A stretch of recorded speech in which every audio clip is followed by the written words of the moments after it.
Voltei. Vamos começar agora nosso último painel do dia com Diego Coelho. Ele é doutor e mestre em administração, graduado em comércio exterior e ciências sociais. Leciona nas melhores escolas de negócios da América Latina nos temas de negócios, internacionalização de empresas e gestão de políticas públicas. Diego vai falar sobre a importância da inovação em negócios 4.0. Este é o último painel do dia, mas nosso evento ainda não acabou. Logo mais às 19h, teremos um encontro ao vivo com vários convidados, incluindo o presidente da FIA, Isaac Kruglianskas, o diretor de inovação do Hospital Albert Einstein, Dr. José Cláudio Terra, o head de marketing estratégico e parcerias da Vivo, Marcelo Trevisani, o CTO da Agência África, Fábio Palma, e eu, para discutirmos Open Innovation na prática e falarmos sobre como a inovação aberta é o novo imperativo para a evolução dos mercados. Aproveite!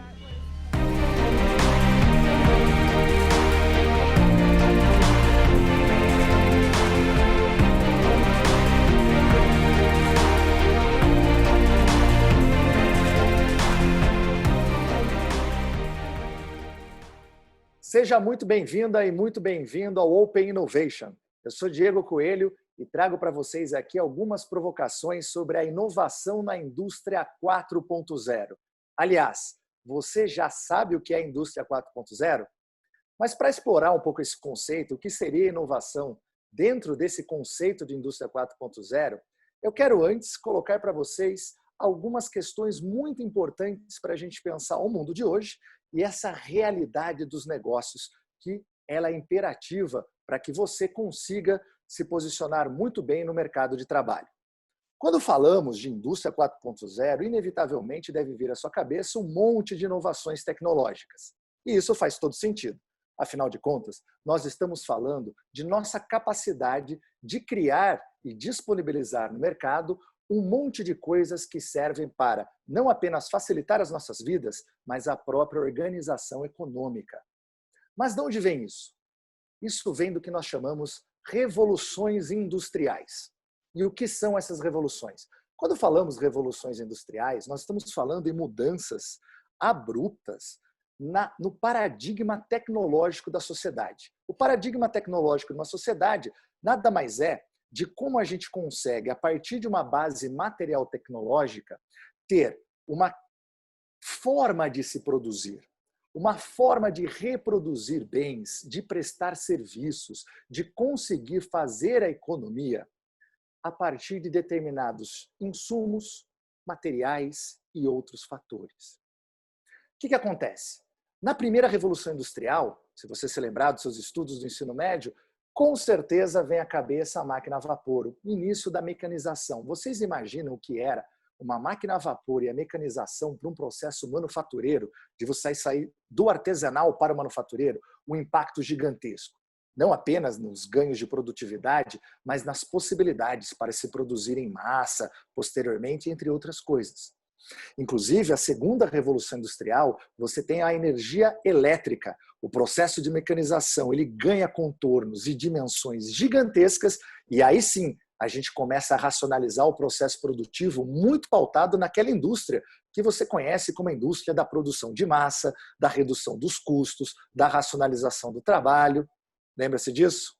Então, mas aí vem a terceira revolução industrial, que parece tão distante da gente, mas na verdade ela ocorre, ela pelo menos tem o seu início, ali em meados do século XX. E nós estamos falando de uma revolução agora, de uma magnitude extraordinariamente fantástica. Por quê? Porque a gente sai, na verdade, da máquina a vapor para a eletricidade, a racionalização do processo produtivo, mas vejam que nessas duas formas de organização econômica e da base material tecnológica, ainda que eu tivesse adventos consideráveis nos maquinários, nos bens de capital, o principal insumo ali era uma fonte de energia. A gente sai do vapor, vai para a energia elétrica com as fontes que vão desde o fóssil, depois entrando para a nuclear. Mas quando eu entro na terceira revolução industrial, o principal insumo que vai abastecer toda a produção da economia e da nossa vida em sociedade passa a ser justamente a informação. Isso não significa que a informação passou a ser importante somente no século XX. A informação sempre foi importante em qualquer momento da história e sempre vai ser importante? É que o que acontece nessa terceira revolução, ali de meados do século XX para frente, é que não apenas a informação ela passa a ser compartilhada em tempo real, com uma facilidade de acesso gigantesca, mas se torna muito relevante como eu uso a informação, como eu processo essa informação e transformo essa informação em resultados para negócios por meio de inovações. Inclusive, essa terceira revolução industrial, ela ficou conhecida como a revolução da tecnologia da informação.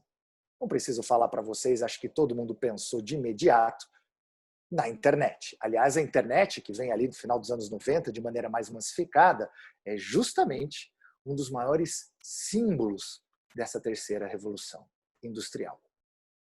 Mas ocorre que no momento que nós estamos, nós já vivemos a quarta revolução industrial.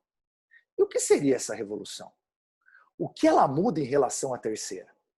E o que é mais chocante, embora já estejamos todos na quarta revolução industrial, muitas empresas e muitos indivíduos, inclusive, ainda estão com uma cabeça e uma dinâmica de terceira revolução. Quando falamos na quarta revolução industrial, a gente migra de uma sociedade cujo principal insumo é a informação, para uma sociedade agora que a base material tecnológica, o paradigma tecnológico, não apenas incorpora essa informacionalidade, ou seja, a competência de gerar, processar e aplicar as informações baseadas em conhecimento, mas a gente passa agora por um momento completamente diferente. Se no âmago eu tenho essa relevância do processo, tá, de trabalhar as informações, essa informacionalidade, nós temos agora uma união. A união do mundo digital com o mundo físico. E isso é algo muito novo. O que significa você promover a união do mundo digital com o mundo físico? Acontece que, antes, nós usávamos a parte digital, ou chamado mundo digital, como uma plataforma, como um contexto, em que a informação ela poderia ser processada, ela pode ser compartilhada, ela pode ser arquivada. Isso é tecnologia da informação. Mas isso não é a quarta. Isso é a terceira, que a gente incorpora na quarta. O que significa essa fusão? Essa fusão ela é tão intensa, que é você trazer o digital para o físico, junto com o biológico, num único sistema, numa nova realidade.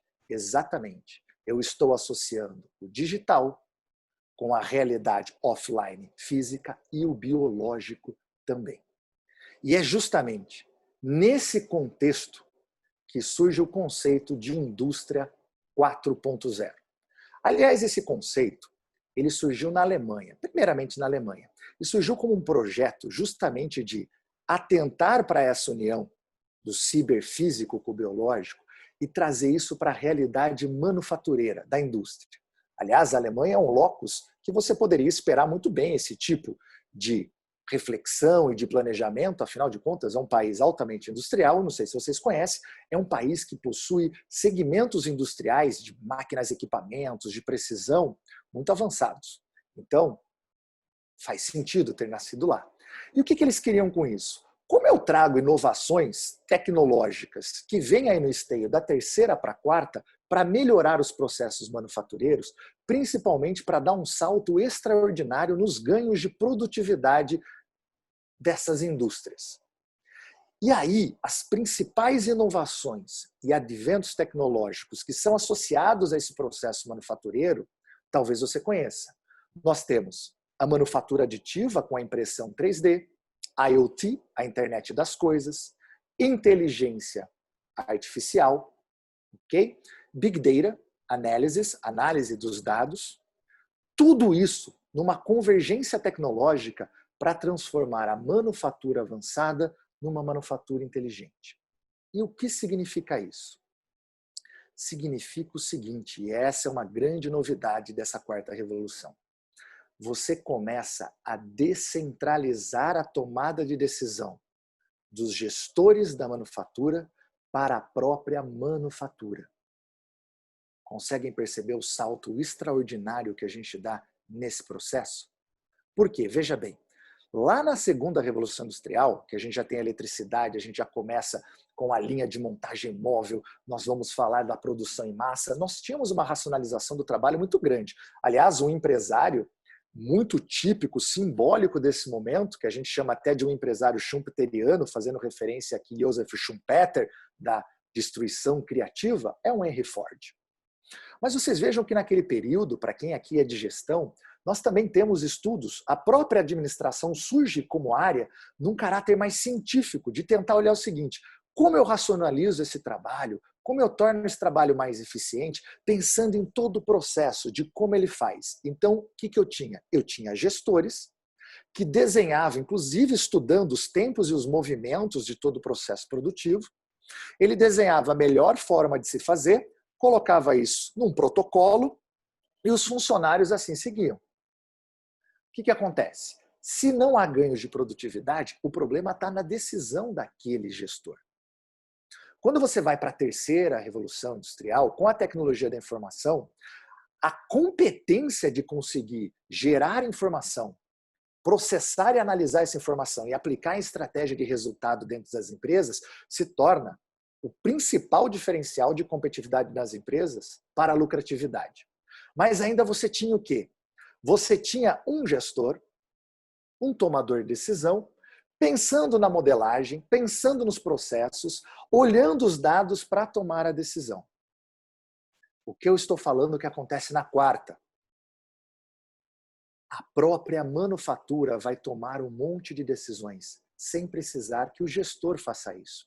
É como se fosse um processo de tomar decisão end-to-end, machine to machine. Por quê? Se eu estou num processo de uma manufatura inteligente, significa que essa própria manufatura, por inteligência artificial, por machine learning, por IoT, ela vai perceber se alguma coisa está fora do parâmetro e ela mesmo se ajusta, sem precisar que um tomador de decisão humano vá lá, interfira, verifique, fiscalize e tome uma decisão. Olha a agilidade que a gente ganha nisso e os impactos em produtividade da produção. Não por acaso, a palavra agilidade está muito associada a essa nova realidade. Até aí tudo bem. Ok? Mas eu tenho uma provocação para fazer para você, minha cara, e para você, meu caro, que está aqui no Open Innovation. Que provocação é essa? Será que essas inovações que nós temos no mundo digital e no mundo manufatureiro, da impressora 3D, do IoT, do machine learning, tudo isso, tá? Só é pertinente à manufatura? Só é pertinente à indústria? Isso pode parecer verdade no primeiro momento, até porque o conceito utilizado é de indústria 4.0. Mas o que eu quero deixar para você aqui, que é a minha grande provocação nessa nossa conversa, é que a quarta revolução industrial, ela não se restringe à manufatura e à indústria. Pelo contrário, essa ideia de separar os setores em setor primário, setor secundário, setor terciário, ou ainda setor de serviços, setor industrial e agronegócio, já não faz tanto sentido. Principalmente quando eu penso em indústria e serviço. Hoje é praticamente impossível pensar uma indústria sem serviço associado. E também o setor de serviços é muito difícil ele pensar sem um aporte industrial. Então, quando falamos hoje de indústria 4.0, na verdade nós estamos falando de negócios 4.0. E é sobre isso que eu quero explorar com vocês e tentar provocá-los a ter essa perspectiva e compartilhar comigo essa visão de mundo dos negócios. Por que eu estou fazendo essa defesa dos negócios 4.0? Porque essa quarta revolução, quando ela vem com esses adventos tecnológicos, como nós citamos, de machine learning, inteligência artificial, IoT, Big Data, impressão 3D, isso tudo forma um conjunto de inovações tecnológicas que não se encerram nelas mesmas. Elas são meios. Elas são meios que propiciam uma convergência tecnológica para uma transformação digital. E o que é o conceito de transformação digital? E é aqui que nós temos equívocos gigantescos ainda em vários setores industriais, de serviços e de negócios no Brasil, como eu falei no início da nossa conversa. Pessoas que ainda estão com uma cabeça lá no século XX. Qual é o problema? Quando falamos de transformação digital, nós não estamos falando de trazer uma plataforma digital para o seu negócio. Eu não estou falando de usar o machine learning para melhorar a leitura de petição no escritório de direito. Eu não estou falando de Big Data só para melhorar um pouco o meu CRM. Eu não estou falando de uma impressora 3D para acelerar o processo de fazer protótipos de inovação de produto na minha empresa. Isso é você se utilizar de inovações tecnológicas. A transformação digital vem de transformar. E transformar é praticamente revolucionar todo o modelo de negócio de uma empresa. E quando eu falo revolucionar o modelo de negócio de uma empresa, eu estou falando em revolucionar as propostas de valor, as cadeias e as redes de valor de uma empresa. E por quê? Porque veja o que eu estou falando. A transformação digital, a quarta revolução, ela não é uma revolução em que o físico utiliza de um digital. Eu fui enfático. É uma simbiose, é uma união, é uma descentralização de tomada de decisão e de condução dos negócios em que o digital faz uma parte, o físico, humano, biológico, outra parte. E isso forma um todo indissociável. Então, não é simplesmente eu pegar o meu comércio e colocar alguns dos produtos no marketplace. Isso não é a transformação digital. O que é a transformação digital, então? E aí vocês vão perceber a relevância da inovação na quarta revolução industrial e que quando falamos inovação nesta revolução, ter justamente a consciência que a transformação digital não significa simplesmente você incorporar uma tecnologia ao seu negócio, achando que você pode melhorar o seu negócio, e na verdade você até pode, mas você não irá revolucionar o seu negócio. E pense que nesse momento é um momento de transformar o seu negócio. Vamos pensar o seguinte, por que a transformação digital, então, ela é tão avassaladora? Por que essa fusão do digital com o físico e o biológico revoluciona a maneira de se modelar e atuar o negócio? Justamente pelo seguinte, e aí vocês verão que dentro desse contexto, as inovações ganham uma saliência gigantesca, mas não simplesmente inovações em produtos, em adventos tecnológicos, mas inovações em todas as suas acepções possíveis. Quer ver como? Pense o seguinte, vamos supor que eu seja um comerciante e eu vou fazer a transformação digital. E eu entendo a transformação digital como eu vou adotar um marketplace e vou colocar meu produto no marketplace. Só que o que acontece? Será que você está preparado para atender a demanda que esse marketplace talvez crie? Será que você terá condições logísticas de atender a todas as possibilidades de clientes que estarão naquele marketplace? Será que seus fornecedores vão conseguir entregar para você os seus insumos na quantidade necessária para você produzir, tendo em vista a demanda que o marketplace gerou? Bom, acho que você já percebeu que só colocar o marketplace às vezes se torna mais problema do que solução. E como eu falei para vocês, isso não é transformação digital. Mas e se eu pegar, por exemplo, e entender a transformação digital assim? Eu vou trazer machine learning, eu vou trazer IoT, eu vou trazer a impressão 3D e vou colocar no meu negócio. E meu processo produtivo ele se torna totalmente inteligente. Muito bom. Mas será que seus funcionários estão preparados para lidar com isso? Será que aquele funcionário que tomava uma decisão com relação ao controle de qualidade, que agora é feito por processo digital, tem competências para assumir as novas necessidades gerenciais dessa empresa? Ou seja, se os recursos humanos estão preparados? Será que os seus fornecedores estão preparados para se comunicar com a sua manufatura avançada, para conseguir fazer para você um escalonamento e um atendimento de todos os seus insumos no tempo que você precisa? Aliás, será que o seu consumidor também, dependendo da forma de pagamento ou como você vai se relacionar com ele, tem tecnologia suficiente para se comunicar com você? Perceba que justamente por isso, transformação digital é repensar todo o modelo de negócio, pelas oportunidades que se criam em novas propostas de valor para novos problemas de clientes, mas também para eu pensar a minha cadeia de valor para frente e para trás. A minha cadeia não só entre fornecedor e consumidores, mas também como eu vou me comunicar, quem serão os meus canais de distribuição e a minha rede de valor, quem são meus parceiros? Meus parceiros estão preparados para isso? Como eu trago esses parceiros para esses novos modelos de negócio?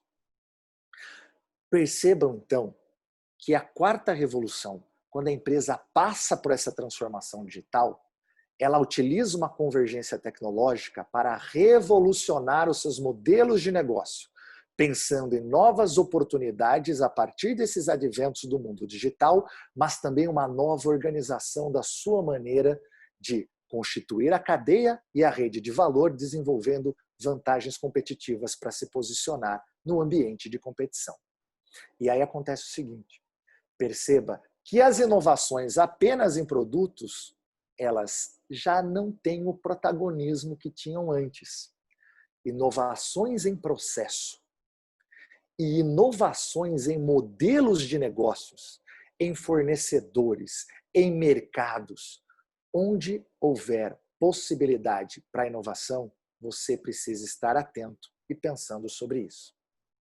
Nunca foi tão importante inovar em modelos de negócio, porque, eu repito, a inovação tecnológica da impressão 3D, ela não resolve o negócio. Ela pode ser incorporada ao negócio. Agora, como eu inovo processo para que essa impressão 3D faça sentido, que ela consiga constituir vantagens competitivas na minha cadeia, na minha rede de valor, obviamente, no meu modelo de negócio. Por isso, minha cara e meu caro, que participam do Open Innovation, saiba que inovar na indústria 4.0, na verdade, é inovar nos negócios 4.0.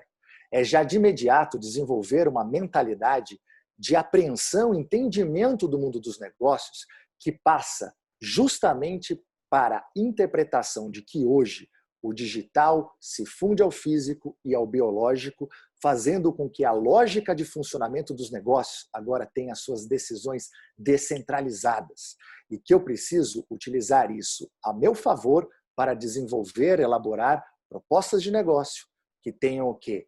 Criação, entrega e captura de valor a partir de novas cadeias e redes de valor, novos modelos de negócio.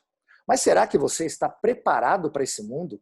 Será que a sua mentalidade e as suas competências estão totalmente alinhadas com esse contexto 4.0? Eu faço um desafio. Comece a pensar o seguinte. Obviamente que aquelas hard skills, as competências técnicas, são extremamente relevantes para o mercado de trabalho. Mas para viver esse mundo 4.0, para que você consiga inovar, para que você consiga perceber que a inovação vai muito além de um advento tecnológico, ela é processo, ela é modelo de negócio, ela é mercado. Você precisa começar a desenvolver algumas soft skills, competências para lidar com problemas complexos, competências para que você consiga interpretar essa realidade, que você consiga ler essa realidade. Isso passa por empatia, isso passa por trabalho em grupo, isso passa por liderança, isso passa em saber relacionar a sua individualidade com a sociedade mediada por máquinas tomando decisões com máquinas juntamente contigo. É um novo mundo que se forma. Você está preparado para ele? Pense bem nisso. Por exemplo, programação. Na terceira revolução industrial, a gente achava que programação era uma coisa específica de uma profissão, do processamento de dados ou um programador. Hoje, conseguir programar é a maneira de você dialogar com a dimensão digital dos modelos de negócio. Ter o seu letramento digital passando por programação é praticamente como falar o segundo idioma no mundo contemporâneo. Então, você está preparado para agir com competência e inovar no mundo dos negócios 4.0? FIA Online. Amplie o seu mundo. Então, o que achou dos nossos painéis? Como vimos nesse último encontro com o Diego Coelho, é importante termos um olhar completo para estabelecermos uma estratégia de inovação dentro da indústria 4.0. E para isso é fundamental uma rotina de constante atualização e formação. Ao encerrarmos o nosso evento, teremos uma live às 19 horas, onde discutiremos Open Innovation na prática, E vamos falar sobre como inovação aberta é fundamental para o processo de reinvenção dos mercados para a realidade atual. Nela vão estar presentes o presidente da FIA, Isaac Kruglianskas, o diretor de inovação do Hospital Albert Einstein, Dr. José Cláudio Terra, o head de marketing estratégico da Vivo, Marcelo Trevisani, o CTO da Agência África, Fábio Palma, e eu. Te esperamos lá. Até já! Estude na melhor escola de negócios do país, com a bolsa de estudos exclusiva de 20%, à vista ou parcelado em 12 vezes sem juros. Não perca essa oportunidade. Seja certificado pela FIA Online. Viva uma experiência de aprendizagem digital e torne-se um grande líder do mercado.